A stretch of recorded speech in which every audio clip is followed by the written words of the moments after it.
Hello বন্ধুরা, আমি সেতু তোমাদের জন্য নিয়ে এসেছি আরও একবার মজার রেসিপি চালের পাঁপড়। দেখতে যেমন সুন্দর, খেতেও হবে তেমন সুন্দর। অপেক্ষা না করে দেখে নিই এই সুন্দর পাঁপড় রেসিপি। এই রেসিপির পাঁপড় বানানোর জন্য আমি প্রথমেই 250 গ্রাম সিদ্ধ চাল জলে ভিজিয়ে সেটাকে গুঁড়ো করে নিয়েছি।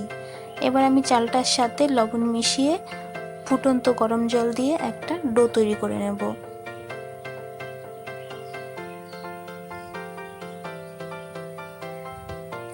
এই পাঁপড়টা তৈরি করার জন্য অবশ্যই নিতে হবে সিদ্ধ চাল, আর সেটাকে ডো তৈরি করার জন্য নিতে হবে ফুটন্ত গরম জল। এবার আমি হাতের সাহায্যে হালকা গরম থাকতে থাকতেই আমি ডো তৈরি করে নিচ্ছি চেপে চেপে। ডোটা খুব সুন্দরভাবেই তৈরি করা হয়ে গেছে। এবার আমি এই ডো থেকে কিছু অংশ নিয়ে নেব এবং খুব সুন্দরভাবেই একটা লেচি তৈরি করে নেব।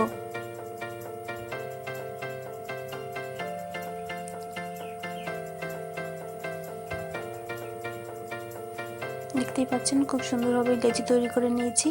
আমি এভাবেই সবগুলো দিয়ে লেচি তৈরি করে নেব।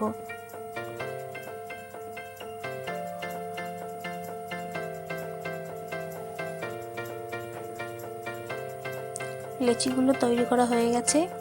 এবার আমি সসপ্যান বসিয়ে দিচ্ছি এবং সসপ্যানে দিয়ে দিচ্ছি 700 গ্রাম মতো জল, আর দিয়ে দিচ্ছি 1 চামচ মতো ফুড কালার। জলটা হালকা ফুটে আসলেই আমি সব লেচিগুলো এর ভিতর দিয়ে দেব।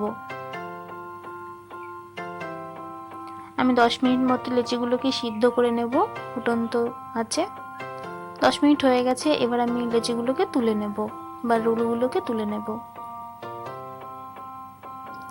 রোলগুলো তুলে নিয়েছি। এবার আমি জল দিয়ে রোলগুলোকে খুব সুন্দরভাবে ধুয়ে নিচ্ছি, যাতে উপরের পিছলে ভাবটা কমে যায়। দেখুন ধুয়ে নিয়েছি, খুব সুন্দর তৈরি হয়ে গেছে রোলগুলো।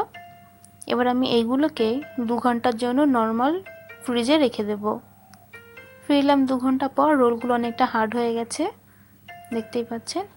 এবার আমি ওখান থেকে রোল নিয়ে এরকম ছুরি দিয়ে পাতলা পাতলা করে শেপ করে রাউন্ড রাউন্ড করে কেটে নেব।